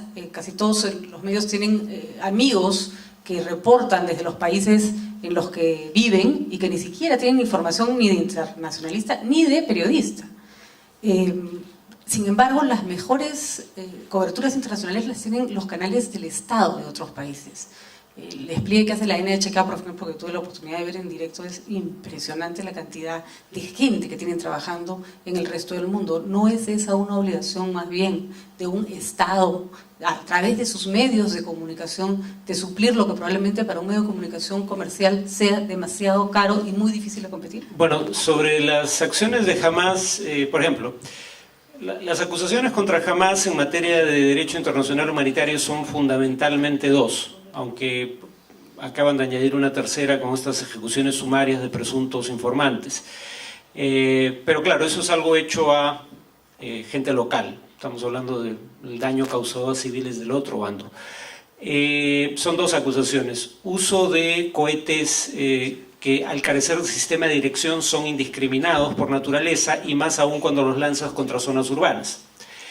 Eso constituye un crimen de guerra, en un contexto de guerra, cuando menos constituye un crimen de guerra probablemente. Lo tendría que tipificar un juzgado, pero no tengo muchas dudas de que ese sería el hallazgo. Y eso es independiente de la justicia de tu causa. Tú puedes tener una causa justa, incluso bajo el propio derecho internacional que condena esa acción como un crimen de guerra. Pero el derecho internacional humanitario no establece que porque tengas una causa justa o porque enfrentes una violencia aún mayor que comete crímenes aún peores, los tuyos queden justificados. Ese es el punto fundamental, ¿no? Pero sí es algo importante hacer la aclaración de que si bien Hamas comete crímenes de guerra y de lesa humanidad, la violencia es el síntoma, no la causa del problema. La causa es la ocupación y el cerco, específicamente en el caso de Gaza, y que los palestinos han sufrido siempre, los civiles palestinos han sufrido siempre una violencia inconmensurablemente mayor por parte de Israel que la que ellos hayan ocasionado jamás a población civil israelí. Quien no hace esa segunda parte de la ecuación está faltando también a la verdad.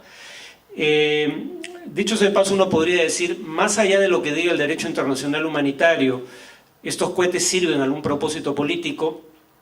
Yo en general creo que las tácticas de Hamas han sido contraproducentes para los propios palestinos. Cuando se habla del viraje conservador de la sociedad israelí, los atentados suicidas de Hamas han sido una parte importante de eso, ¿no?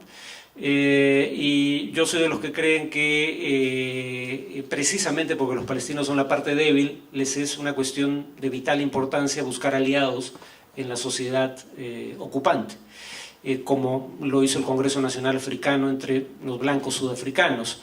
Y las acciones de Hamas han hecho todo lo posible para alienar a los judíos israelíes y hacer que se compadezcan cada vez menos del dolor que causa su Estado entre los palestinos. Así que creo que además de criminal son acciones contraproducentes. Si hay un apoyo monolítico, claro, si ustedes ven encuestas de opinión, 89% de los israelíes apoyaban las acciones de su Estado en Gaza.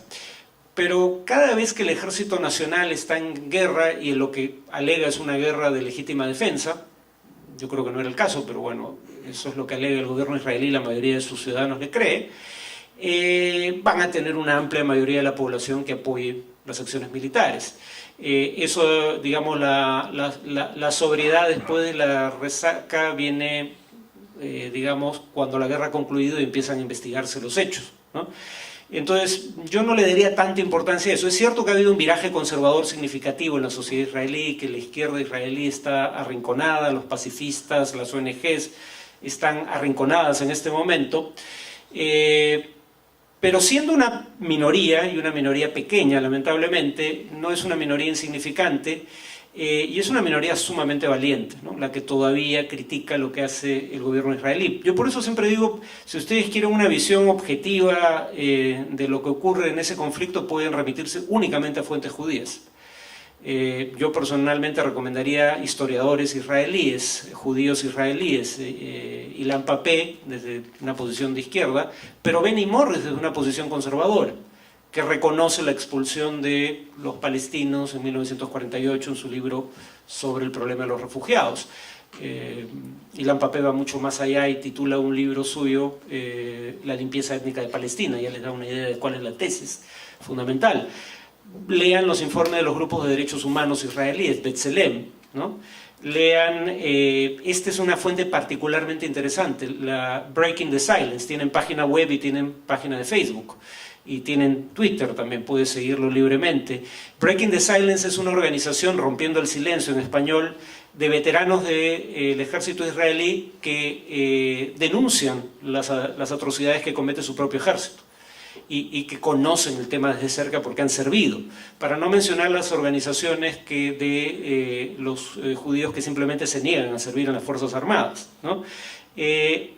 Ahora, también hay organizaciones judías fuera de Israel, como Jewish Voice for Peace, que incluso promueve el boicot económico contra el Estado de Israel, ¿no? Y yo diría que la paradoja aquí es que mientras el espectro político israelí se ha desplazado significativamente hacia la derecha, los judíos de la diáspora, sobre todo en Estados Unidos, están no en la misma proporción, pero están teniendo el fenómeno inverso. No sé si izquierda o derecha sea la forma de ponerlo, pero mientras la sociedad israelí es cada vez más nacionalista y menos tolerante con la disidencia, hay cada vez más críticas a Israel fuera de Israel, ¿no? Y acaba de emitirse un pronunciamiento con términos que yo no usaría, de 40 sobrevivientes del Holocausto y más de 300 familiares de víctimas del Holocausto, refiriéndose como limpieza étnica a lo que ocurre en Gaza y diciendo que si la comunidad internacional mantiene el silencio podría convertirse en un genocidio, ¿no? Dicho sea de paso, dicen ven acá y ve in situ. Vargas Llosa, cuando hizo eso, cuando fue a Gaza, regresó criticando a Israel al que había apoyado durante 30 años. Así que no estén tan seguros que si te invitan ellos... Claro, si vas a eventos organizados en Tel Aviv, probablemente, digamos, escuches solo una versión. Pero Vargas Llosa cambió su opinión in situ, ¿no? Bueno, había estado antes, pero digamos no conocía a profundidad la situación en los territorios ocupados, y él cuando ahora escribe y explica por qué cambió de opinión, siempre dice, lean sus artículos, nadie me lo contó, lo vi con mis propios ojos, ¿no? Entonces no sé por qué están tan seguros de que si ustedes van allá van a creer su versión. Dicho sea, el documental Gatekeepers que mencionas, ¿quién puede decir que esta gente es pro-Palestina? Son los últimos 5 o 6 jefes del servicio de inteligencia interior israelí, el Shin Bet. Y es impresionante las cosas que dicen, ¿no? Uno termina diciendo, bueno, ya después de maltratar tanta gente delante de sus familias, uno termina compadeciéndose y volviéndose un poco izquierdista, ¿no? En términos casi irónicos lo dice, ¿no? Y uno de ellos dice, nos estamos volviendo una sociedad cruel, ¿no? Cruel con el ocupado, y hablan de ocupación, cosa que el Estado israelí no admite, ¿no? Y estos son, repito, los últimos 5 o 6 jefes de seguridad interior israelí. El documental fue nominado al Oscar, The Gatekeepers, vale la pena verlo. Si Estados Unidos le quitase el apoyo a Israel,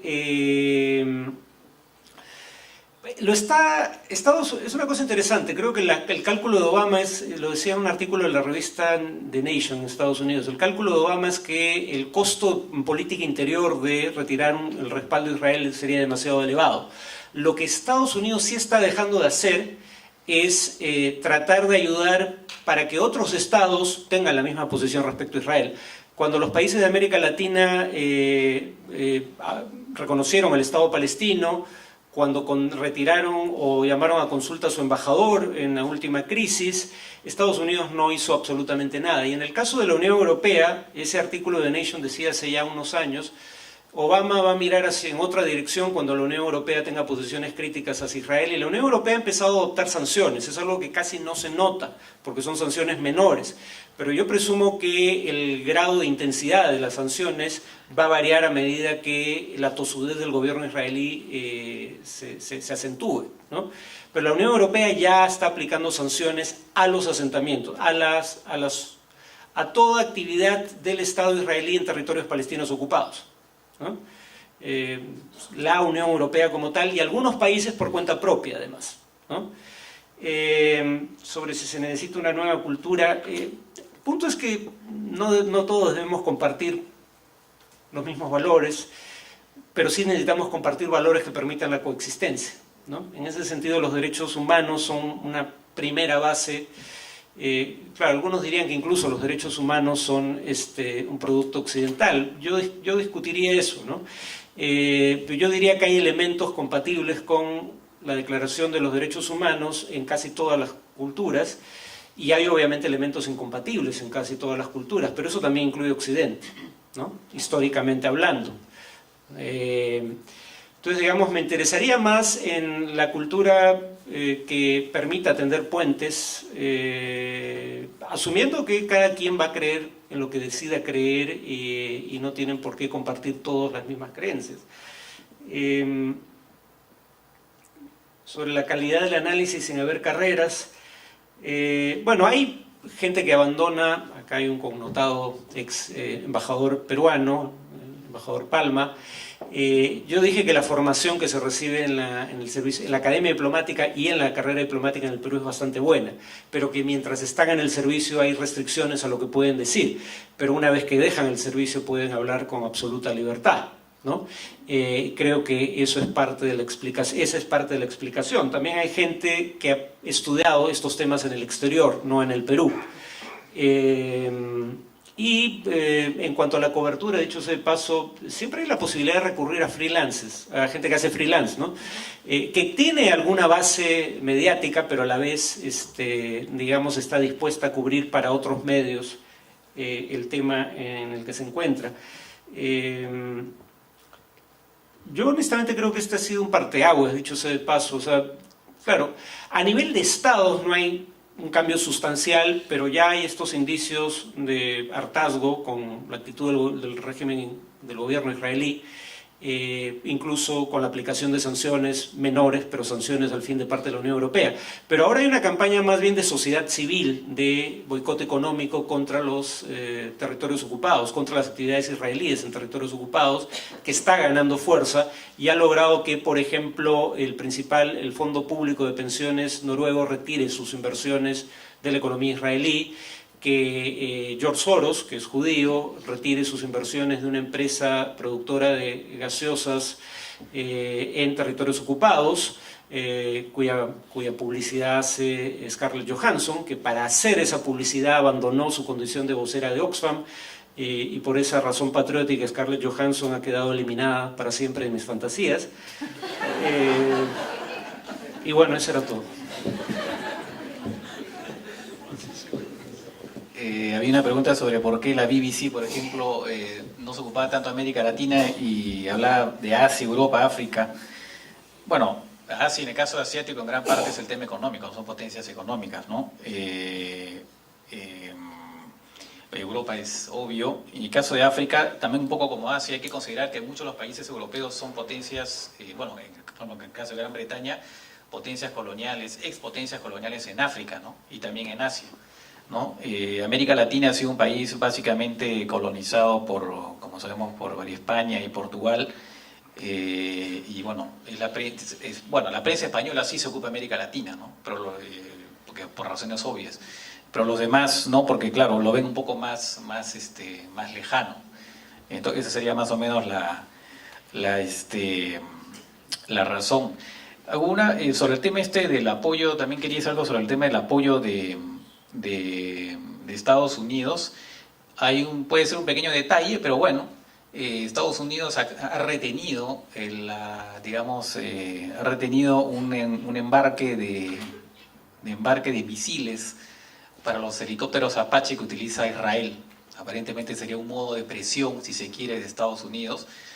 Y después también es conocido que las relaciones personales entre Obama y Netanyahu son absolutamente catastróficas, ¿no? Incluso hubo un momento dado, estaban conversando hace unos años Sarkozy, que en ese momento era presidente de Francia, y Obama, sobre Netanyahu, y Sarkozy dijo algo así como: no lo soporta este tipo, es un mentiroso, en fin, es insoportable. Y Obama dice, me vas a decir a mí que tengo que soportarlo prácticamente todos los días.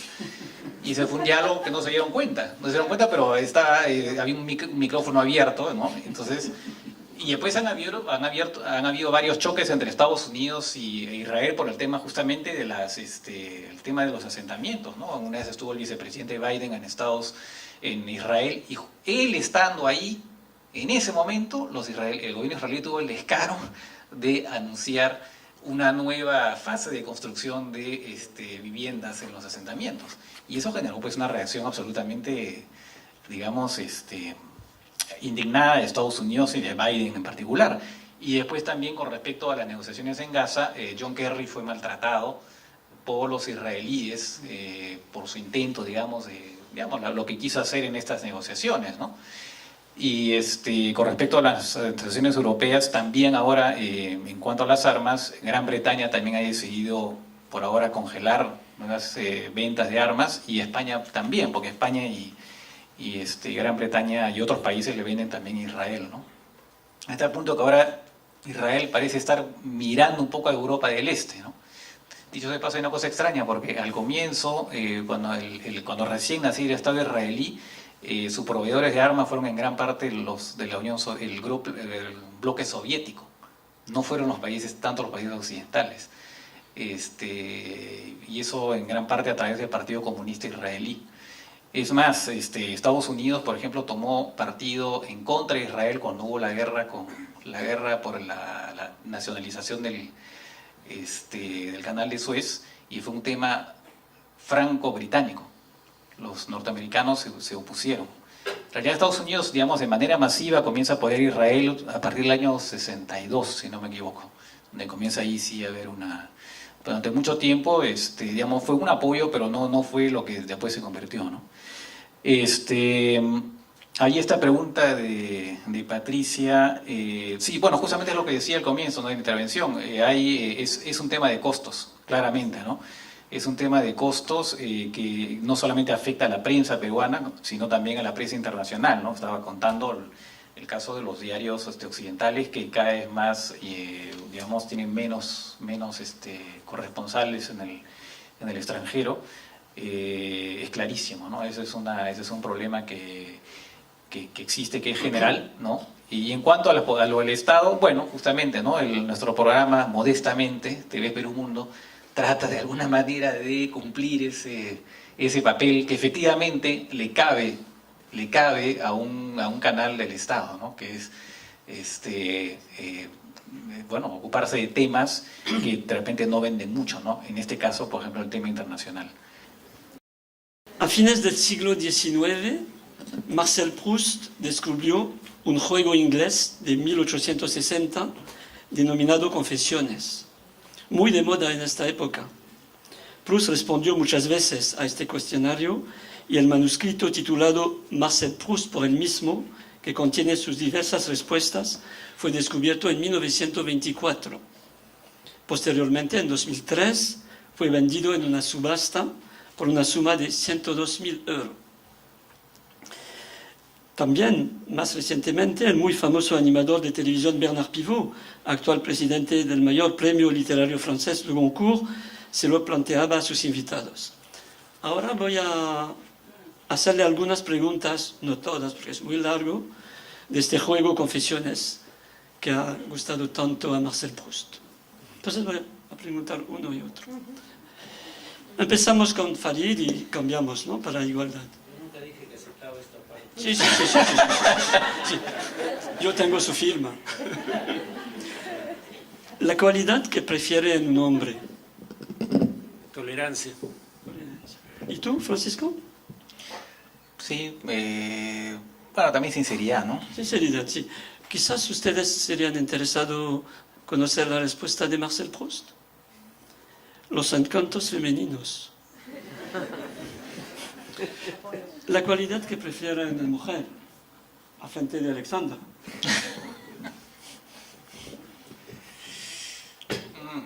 Mirás justo delante de Alexandra. Sí, pero más rápido, por favor. Sí, sí, sí. No hay tantas. No, pero por favor. No sé, a ver, yo diría la entereza. Entereza moral. Igual tolerancia. Tolerancia. Quizás ustedes serían interesados en saber la respuesta de Marcel Proust a esta pregunta. Las virtudes del hombre y la franqueza de la camaradería. Me gustaba la paradoja. No, no. Lo que más aprecia de sus amigos, la tolerancia. Que no joden. ¿Y tú? No, bueno, que siempre están ahí, ¿no? Cuando se les necesita, una respuesta clásica, pero verdadera. Y la respuesta de Marcel Proust, ser tierno conmigo si es lo bastante exquisito para apreciar su ternura. Marcel Proust no tiene realmente éxito hoy día, ¿no? ¿Cuál es su principal defecto, Farid?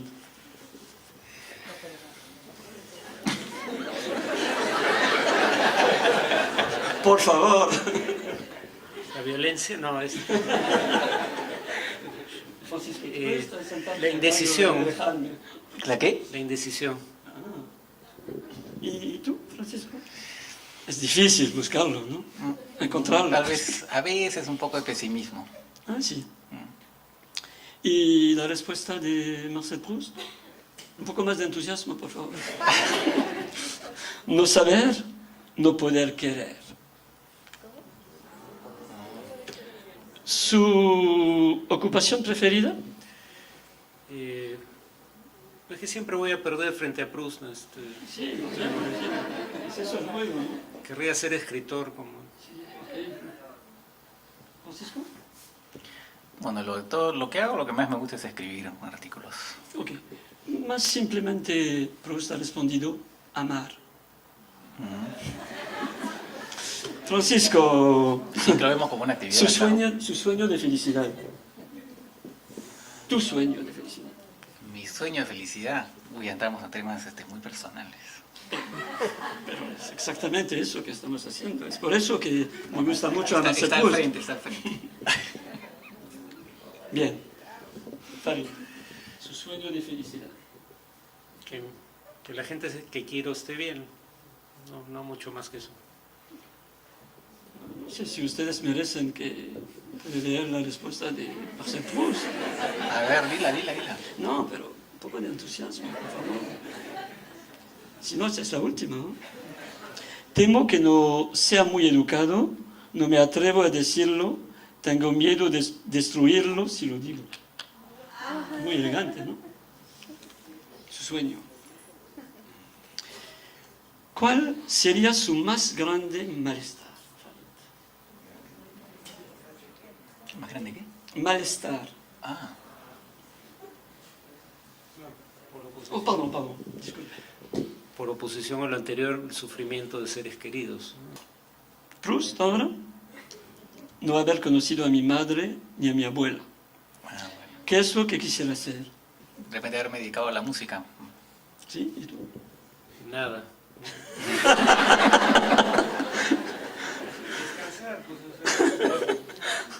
No, hay solamente... Sí, pero Farid, un poco de paciencia, hay solamente 25 preguntas más.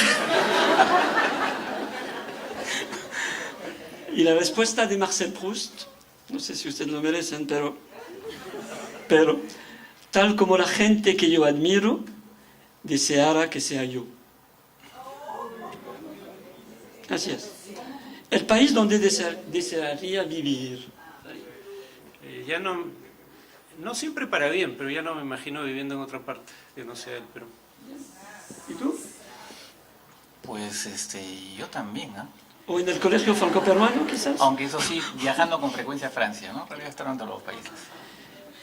Y Proust, aquel en el que ciertas cosas que yo quisiera se realizarán como por encanto y donde la ternura sea siempre compartida. ¿El color que más te gusta? Azul. ¿Azul? Estoy seguro que la respuesta de Proust va a ser más interesante, pero azul. Bueno, entonces voy a empezar con Proust la próxima vez. Azul. Azul.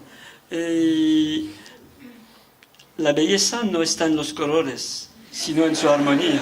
O sea, nos deja fatal. No, entonces, como una zapatilla. ahora voy a empezar con Proust. No quiero hacer guerras con mis queridos invitados. Sus poetas preferidos, Baudelaire y Alfred de Vigny. Ahora sí, por favor, Francisco. Bueno, no soy un especialista de poesía, pero sí, Baudelaire me gusta mucho. No. Es el único que conozco de los mencionados. Pero hay un poeta palestino muy grande. Ah, sí. Sí, Mahmoud Darwish, sí. Mahmoud Darwish, sí, que es un poeta extraordinario, ¿no? Sí, sí.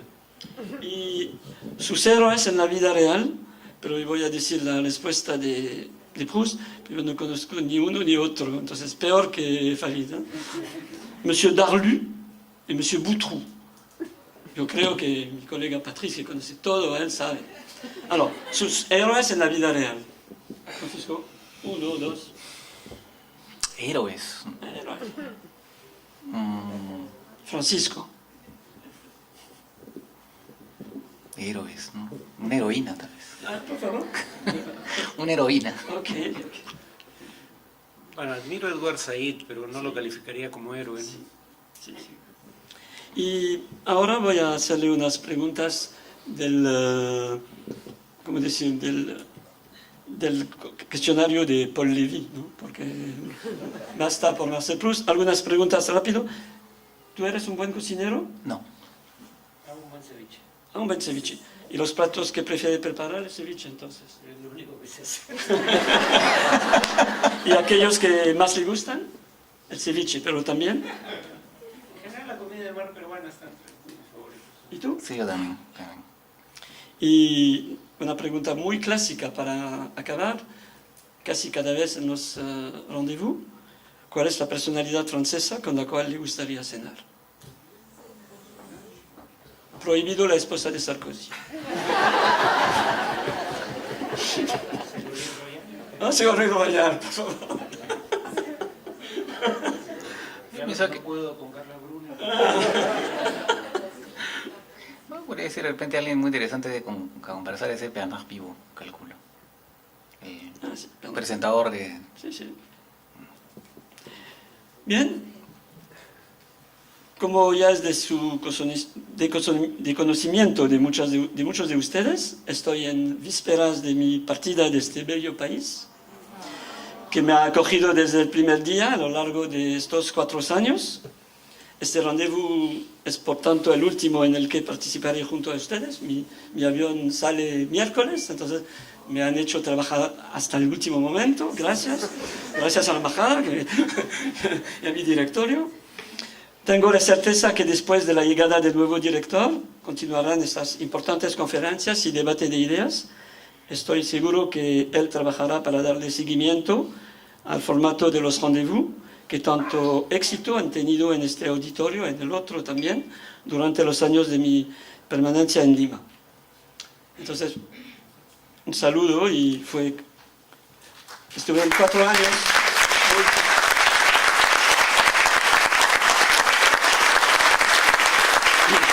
Muchas gracias.